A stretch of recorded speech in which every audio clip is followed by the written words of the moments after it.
Pujilah Tuhan, pujilah namanya,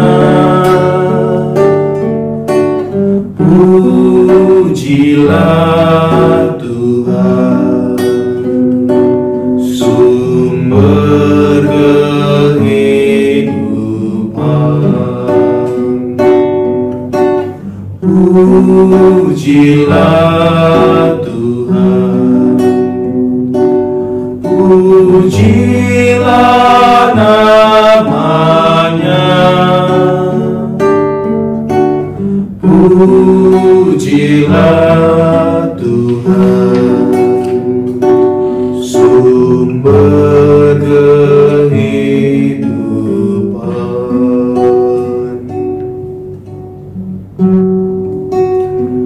Dalam nama Bapa dan Putra dan Roh Kudus. Amin. Tuhan sertamu dan sertamu juga. Tuhan Yesus Kristus, kami bersyukur karena pada hari ketiga ini kami dapat berkumpul bersama sebagai suatu persekutuan umat Allah untuk meneguhkan iman kepercayaan kami kepadamu. Kami ingin ikut terlibat untuk mempersiapkan diri menyambut perayaan misteri Paskah yang akan kami rayakan. Hadirlah di tengah-tengah kami, kuasailah hati dan budi kami dengan kebijaksanaan. Kuatkanlah kami untuk mampu memaknai misteri cinta kasih kebangkitan. Semoga kami senantiasa menjadi manusia-manusia baru yang senantiasa mengamalkan, mewujudkan wajah Kristus di tengah dunia. Sebab Engkaulah Tuhan dan pengantara kami. Amin.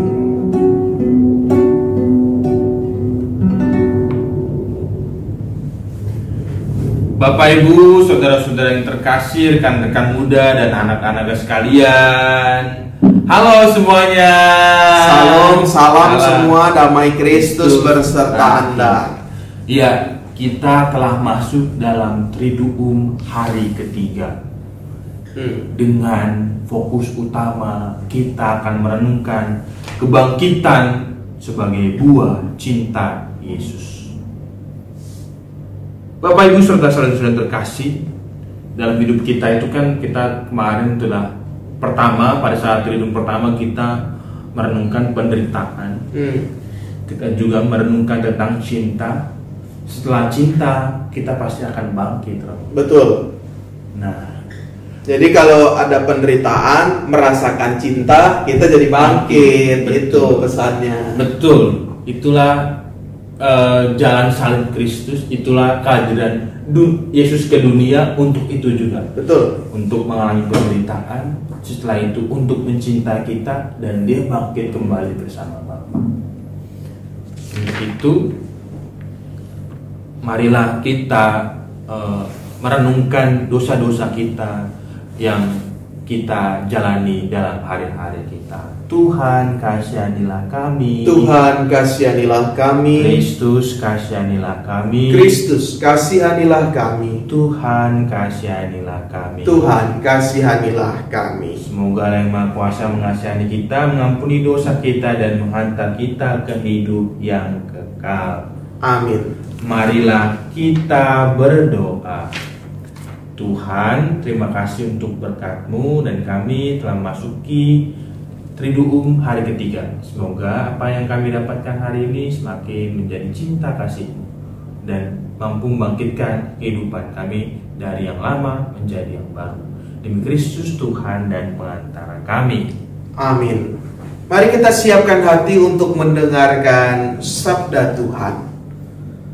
Terpujilah Allah dan Bapa Tuhan kita Yesus Kristus, yang karena rahmat-Nya yang besar telah melahirkan kita kembali oleh karena kebangkitan Yesus Kristus dari antara orang mati, kepada suatu hidup yang penuh pengharapan, untuk menerima suatu bagian yang tidak dapat binasa, yang tidak dapat cemar, dan yang tidak dapat layu, yang tersimpan di surga bagi kamu, yaitu kamu yang dipelihara dalam kekuatan Allah karena imanmu, sementara kamu menantikan keselamatan yang telah disediakan untuk dinyatakan pada akhir zaman. Demikianlah sabda Tuhan. Syukur kepada Allah. Bapak, Ibu, saudara-saudara yang terkasih, rekan-rekan muda dan anak-anak sekalian, serta Romo, Ya, kita tadi telah mendengarkan dari bacaan hari ini, Triduum hari ketiga, menjadi kristalisasi. Puncak, menjadi puncak, menjadi pengendapan. Iya, untuk kita dan juga umat dalam memasuki nanti tradisi suci, Romo. Betul. Kemarin kita sudah merenungkan dalam Minggu Palma juga. Ini rangkaian Pekan suci kan, pekan suci. Betul. Untuk kita menjadi manusia-manusia baru. Betul. Agen-agen yang diselamatkan oleh Allah dan juga pewarta kabar gembira bagi sesama. Nah, dalam bacaan ini nih, Romo, tadi dikatakan, Romo, karena rahmat-Nya yang besar telah melahirkan kita kembali oleh kebangkitan Yesus Kristus dari antara orang mati. Saya tahu persis, Romo, dalam studi Romo, dalam studi kuliah filsafat atau dalam DSTF lah, gitu, Romo. Salah satu hal yang dikatakan oleh Romo yang memberikan pelajaran kitab suci, yaitu kunci iman kita, yaitu kebangkitan ini, Romo. Kalau Yesus tidak bangkit, pasti kita nggak percaya sama Yesus. Betul kan, Romo? Betul. Nah, pasti dalam hidup-hidup kita ini juga, Romo, ya kan, pasti kita pernah mati, Romo. Pernah, ibarat kata, kalau bahasa sekarang itu galau ya mungkin ya, nggak bimbang, ragu, gelisah. Itu kan kayak kematian sesaat kita gitu, Romo, kan. Dalam dunia-dunia yang ya sekarang ini kan dunia teknologi kan sangat besar, konten-konten juga perihal itu kan, lagu-lagunya juga banyak gitu, Romo, yang memberikan nuansa-nuansa kematian sesaat itu. Nah, dari pengalaman Romo sendiri nih, pernah nggak sih Romo mengalami kematian sesaat itu? Gitu. Sampai Romo merasa, wah, aku dilahirkan kembali, bangkit dari kematian itu, dari kegalauan tersebut, atau dari ya keresahan, kegelisahan gitu, Romo. Pernah nggak sih Romo mengalami hal itu, Romo? Ya. Wah, menarik nih, dan sulit pertanyaannya sebenarnya. Pengalaman tadi ya, katanya kematian, lalu pengalaman bangkitnya bagaimana? Kalau saya sungguh merasakan, mungkin Bapak Ibu saudari-saudara yang terkasih juga merasakan lah. 1 tahun lalu ketika ya ini tanggal-tanggal akhir-akhir Maret ya, awal April itu pertama kali pandemi, dan juga sebenarnya pandemi sudah mulai dari Februari, Maret itu sudah mulai, tetapi akhir Maret, awal April itu ditandai dengan kegiatan di gereja itu ditiadakan, misa ditiadakan, pertemuan-pertemuan ditiadakan secara fisik ya. Artinya perjumpaan langsung ditiadakan, lalu juga pelayanan sakramen pengurapan orang sakit, sakramen tobat, ekaristi, praktis semua waktu awal-awal itu begitu dibatasi juga, kita juga semua kaget gitu, termasuk juga saya. Oh, Romonya juga kaget. Kaget saya juga. Bayangkan saya tabisan Agustus waktu itu, lalu Maret kurang lebih 6-7 bulan ya. Jadi Romo, pokoknya kalau jadi Romo baru kan semangat nih ya. Betul. Kayak kamu kan juga semangat pasti. Betul. Semangat senantiasa. Tapi waktu itu pengalamannya adalah pekan suci saya hanya dilaksanakan bertiga. Oh, bertiga. Saya, Romo Pram, sama Koster. Kalau enggak Mas Julius dulu atau Mas Yudi. Oh. Bayangkan cuma bertiga. Hari suci itu dong. Hari suci bertiga. Dan saya waktu itu belum ada online ya. Iya. Belum ada online karena masih dalam situasi awal itu, nggak lama kan setelah gereja ditutup itu pekan suci. Lalu itu saya merasakan nuansa yang berbeda. Sempat galau juga karena itu paskahan pekan suci pertama saya. Jadi Romo. Lalu situasinya seperti itu.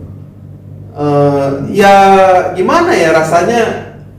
Kayak ada sesuatu yang ya bikin ada kegalauan juga gitu. Tapi galaunya bukan karena galau apa-apa ya. Tapi karena situasinya berbeda. Ya. Bahkan waktu itu saya diserahi selama pekan suci yang mimpin Ekaristi saya. Jadi mulai dari Minggu Palma, Kamis Putih, lalu juga ibadat Jumat Agung, Sabtu Suci, Minggu Paskah, itu saya yang mimpin semua. Bertiga itu dong. Bertiga. Yang mimpin berdua. Saya selebran senantiasa yang mimpin, lalu Romo Pram itu senantiasa juga mendampingi. Nah, umatnya hanya koster. Umat ya poster ya lektor, semuanya waktu itu awal-awal begitu ketat ya. Maka di situ saya merasakan ketika Ekaristi, ketika pekan suci, yang biasanya pengalaman saya, kan ini orang tuh begitu semangat ya. Ketika pekan suci tuh kita semangat. Ada dorongan kuat untuk ke gereja. Bagus juga kalau setiap minggu punya dorongan itu ya. Betul. Setiap minggu juga punya dorongan semangat untuk ke gereja. Jangan cuma pekan suci aja gitu. Pesannya terselubung. Jadi waktu itu ya merasa sepi, ada yang lain, ada sesuatu yang gimana gitu, nggak bisa diungkapkan lah. Nggak bisa diungkapkan perasaan itu ya. Perasaan itu, ya pasti juga semua kita mengalami situasi itulah. Di awal pandemi itu ada kegalauan, ada juga kebingungan mungkin juga. Lalu ada yang karena kita tidak biasanya seperti itu, ya sudah biasa lalu di-cut, lalu ada kebiasaan baru, ada waktu itu masih pembatasan ya, belum kebiasaan baru, pembatasan lalu dan sebagainya. Tetapi lambat laun ya butuh penyesuaian, butuh kebangkitan lagi untuk menghidupkan suasana bagi diri saya sendiri ya, yaitu mulai lagi dengan ada perayaan Ekaristi di gereja, umat datang, walaupun awal-awal sedikit kuota tidak penuh, tapi sekarang penuh loh. Saya senang tuh. Kalau kuotanya penuh habis senang saya. Berarti umatnya semangat juga gitu. Ada saat pasca aja. Iya, ada kebangkitan baru dalam hidupnya kan. Ada yang mau ke gereja, mau ikut Ekaristi, menjawab undangan Tuhan. Lalu mulai ada yang bertugas satu sama lain gitu, terlibat satu sama lain. Buat saya itu kebangkitan juga untuk saya pribadi. Jadi ibarat kata gampangnya gini lah ya, saya ditabiskan untuk melayani umat. Nah itu waktu itu terpotong gitu ya istilahnya, terbatasi. Sekarang sudah mulai lagi ya, ini ada kegembiraan, ada kebangkitan baru, ada semangat baru lagi. Gitu pengalaman saya soal kematian gitu ya, penderitaan, kematian, tapi lambat laun berproses dan akhirnya bangkit kembali sekarang sebagai Romo ya. Oh iya dong, di paroki Pasar Minggu. Itu cerita saya. Nah saya mau tanya juga nih ke brother nih. Ini pertanyaan yang agak nyeleneh ya Bapak Ibu saudari-saudara sekalian. Ini kan dikatakan melahirkan kita kembali ya. Saya mau tanya ke Frater, kalau diberikan kesempatan, satu kesempatan dilahirkan kembali, kamu mau jadi siapa? Saya mau jadi tetap Nando, tetap jadi Frater Nando. Iya. Mukanya nggak mau dirubah-rubah sedikit kalau dilahirkan kembali? Tidak, Romo. Atau apa lebih shining, lebih putih sedikit atau? Iya, boleh lah dikasih sedikit ya. Cuman nanti ini Nando yang mana ini ya kan? Frater Nando kok jadi sekarang ya kan? Gitu Romo. Tapi kalau kelahiran kembali, yang saya ketika ditanya ya saya tetap mau jadi diri saya sendiri. Mau tetap jadi dirinya sendiri, Bapak Ibu, saudara-saudara terkasih. Kenapa mau jadi dirinya sendiri? Iya, karena jati diri itulah yang senantiasa Tuhan kenali. Saya juga menyadari, saya juga karena nggak kenal dengan diri saya sendiri, tapi Tuhan paling mengenal saya, karena Dia telah mati dan kini bangkit untuk saya secara personal gitu loh ya. Kalau saya menyadari itu, waduh, permenungan itu, waduh,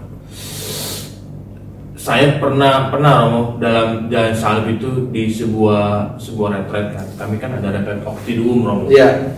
Sebelum Oktidum itu berapa hari? 8 hari Bapak Ibu, retret 8 hari. Retret penegasan dari Frater Thor sampai ke menuju ke filosofat. Ada tuh namanya retret penegasan. Waktu itu saya di Santikara. Itu saya diminta sama Romo pendamping pada saat itu untuk merenungkan kematian Kristus.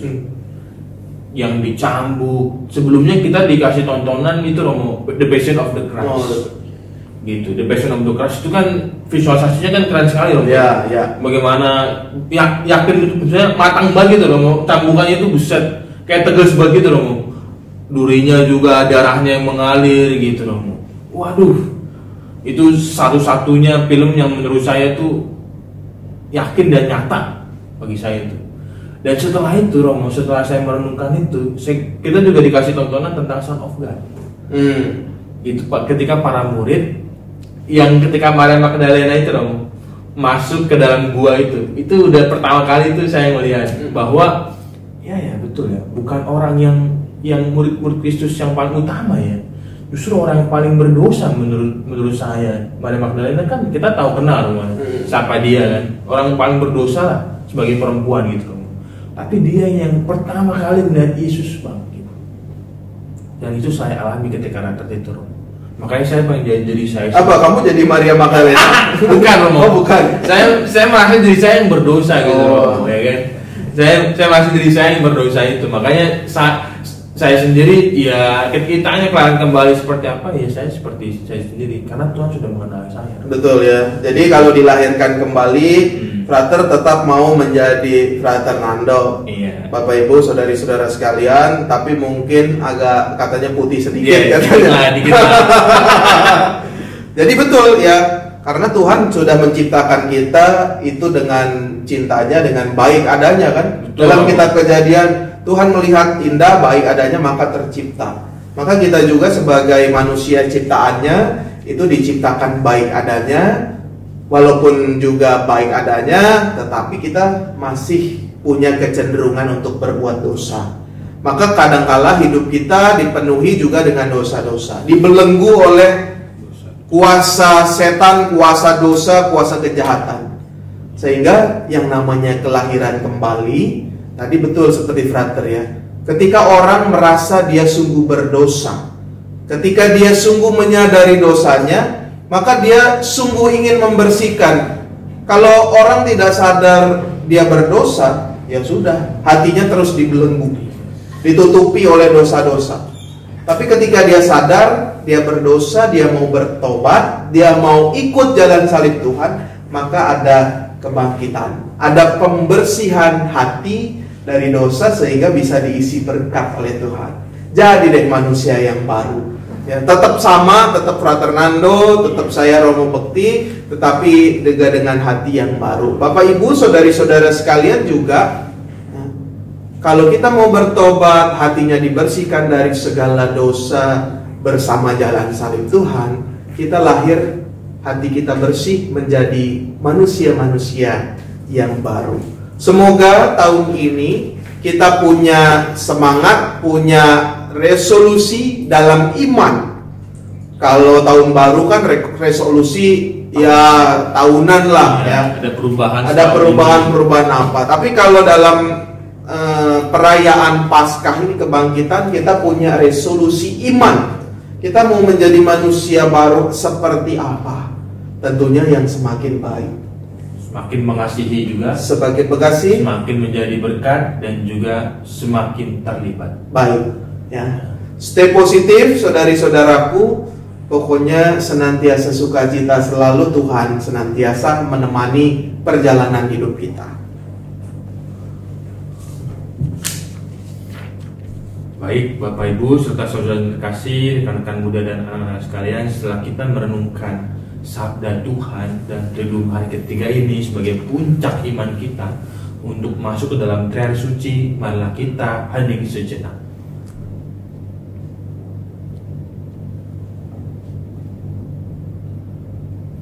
Kita satukan permenungan kita dengan doa yang diajarkan Tuhan pada kita.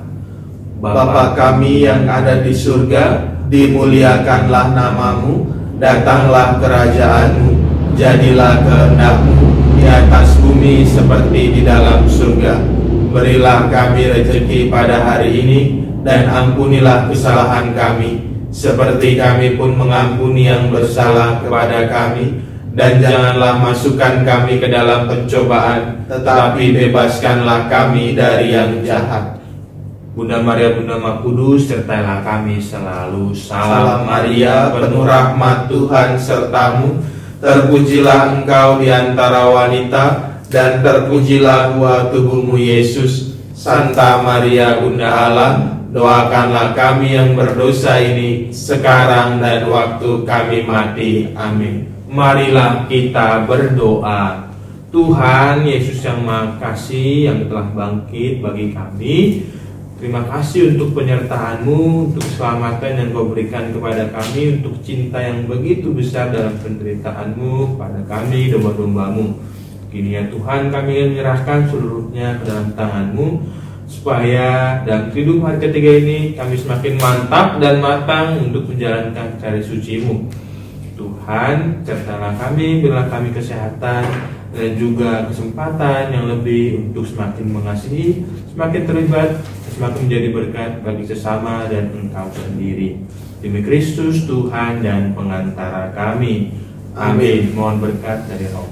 Mari saudari-saudaraku, kita mohon berkat supaya merasakan sukacita kebangkitan Tuhan. Tuhan sertamu dan sertamu juga. Semoga kita senantiasa diberkati oleh Allah yang Maha Kuasa, Bapa dan Putra dan Roh Kudus. Amin. Terima kasih Bapak Ibu semuanya. Salam.